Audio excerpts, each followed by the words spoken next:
A day in the life of a college student in FEU. Finally back in FEU. So I'm heading na sa Bahay Alumni for the opening program.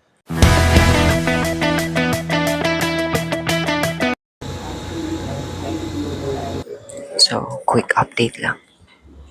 This is my work. What do you think? Is it good?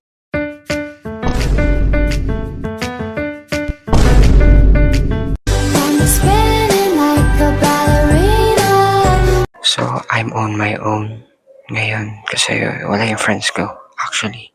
Kasi busy sa life nila. So, yun. Yung ang primary purpose ko dito is mag-take ng FU cut for free.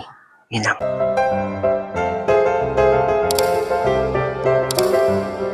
Free time namin, so wala akong balak mag-review. So, oh look. Ano sila? American Shogun.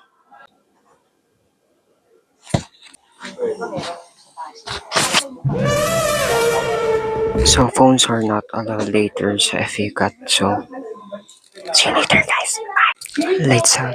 Kasi kumakain sila sa room. Okay guys. See you in the next vlog. Peace.